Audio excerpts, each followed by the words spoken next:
The more exciting player is Cristiano Ronaldo, obviously. As it pertains to athleticism in soccer, superhuman speed, superhuman vertical leap, especially back when he was in his prime, superhuman strength, right footed, left footed, it doesn't matter. Free kick, penalty kicks, it doesn't matter. Cristiano Ronaldo was an absolute specimen and is an absolute specimen from a freakazoid athletic standpoint. That is what makes him so special. That is what makes him so exciting. 2 goals today. He got it done.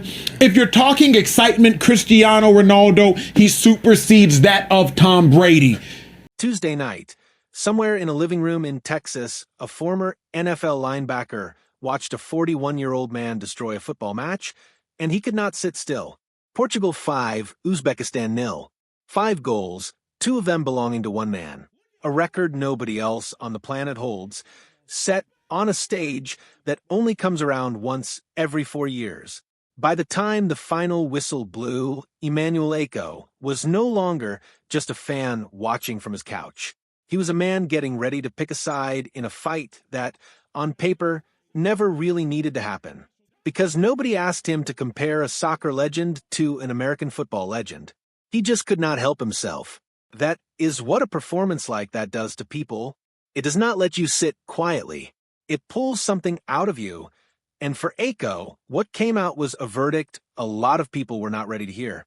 Cristiano Ronaldo had just become the first footballer in history to score in 6 different World Cups.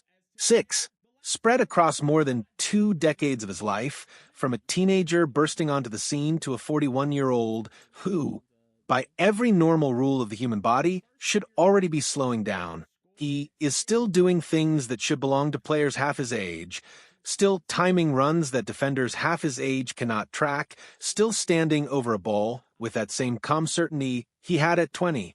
So, Acho did what a lot of us secretly wanted to do. He stood up in front of his camera, mimicked that famous knee slide and the leap and the scream, and declared on his show that Ronaldo is, in his words, way more exciting than Tom Brady. Now, if you know anything about American sports culture, you know that is not a small thing to say.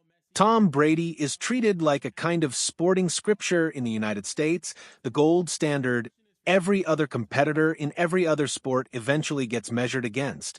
Saying someone is more exciting than him is the kind of sentence that gets clipped, captioned, and sent straight into the heart of sports Twitter within minutes, fueling debates on talk radio for days afterward. And that is exactly what happened. Acho went deeper. He talked about Ronaldo's freakish speed, his vertical leap, the fact that it simply does not matter which foot the ball lands on, free kick or penalty, left or right, the outcome rarely changes. He called him a physical specimen, a once-in-a-generation athlete, and said flatly that when it comes to pure excitement, nothing in sport touches what Ronaldo does on a football pitch. There was no hedging in it. No careful diplomatic phrasing designed to keep both fan bases happy. This was a man saying exactly what he felt, fully aware of what it would set off. The internet did what the internet always does. It pushed back hard from the Brady faithful, the people who have spent 2 decades watching him win in ways that felt almost scripted. And Acho, to his credit, did not flinch. He posted that he was caught up in World Cup emotion, and he was not going to apologize for it. No walking it back. No quiet edit. Just a man standing by what he felt in the moment, win or lose the argument. Here is the thing, though. Emotion is not the same as the full story. And if we are going to have this conversation, honestly, we have to talk about what Tom Brady actually built, because it is staggering in a completely different way than what Ronaldo does. Start with the rings, because they are the easiest thing to point to, and they are still almost unbelievable. 7 Super Bowl titles. Nobody else in the history of the league is even close, not by 1 ring, not by 2, but by a margin that makes the next best total look ordinary.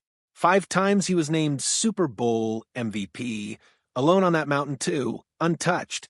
Then look at the timeline of his career, because this is where it stops being impressive and starts being almost impossible to explain. At 40 years old, an age when most quarterbacks are already commentators or coaches or simply retired and at home with their kids, Brady won a regular season MVP award that made him the oldest player to ever win a Most Valuable Player honor across the NFL, the NBA, the NHL, and Major League Baseball combined. Not just football, all four of America's biggest leagues, and he sits at the top of all of them. Then he left New England, joined a Tampa Bay team that had not made the playoffs in over a decade, and won the Super Bowl with them in his very first season at age 43. He became the oldest player to be named MVP of a championship game across all four of those leagues, too. But here is the number that almost nobody brings up, the one stat that says more about Brady's career than any ring count ever could. Across his 20-plus seasons, Tom Brady threw a touchdown pass to 98 different receivers, 98 different names, 98 different bodies, 98 different sets of hands he had to learn to trust. The next closest quarterback in history, Drew Brees, reached 74. That gap is not small.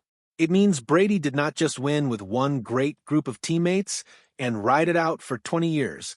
He kept reinventing his own offense, kept getting the best out of completely different rosters, different eras, different styles of football, year after year after year, through coaching changes and rule changes and entire generations of defenders trying to figure him out and failing. That kind of longevity does not come from talent alone. It comes from obsession, from a willingness to keep adapting long after most athletes have decided they have nothing left to prove. So, who is actually right here? Honestly, maybe nobody has to be. Ronaldo is spectacle. He is the kind of athlete who makes you gasp, who makes a 41-year-old body do things 20-year-olds cannot manage, who turns a single match into a highlight reel people will replay for years. That is real and it matters, and Acho is not wrong to feel that jolt watching it happen live. But Brady built something that does not show up in a single moment. He built 2 decades of being the best player on the field when the entire season came down to one game. Excitement is a feeling you get in the moment. What Brady has is something closer to inevitability, the sense that no matter who he was playing with or against, he would find a way to be standing there at the end, holding the trophy. And maybe that is the real answer buried underneath all the noise. Ronaldo gives you the moment. Brady gave you 20 years of moments, stacked one on top of another, until they turned into a legacy nobody else in American football has matched. Even Brady himself has said he respects what Ronaldo does. No jealousy, no rivalry, just one legend acknowledging another. Maybe that is the real lesson here.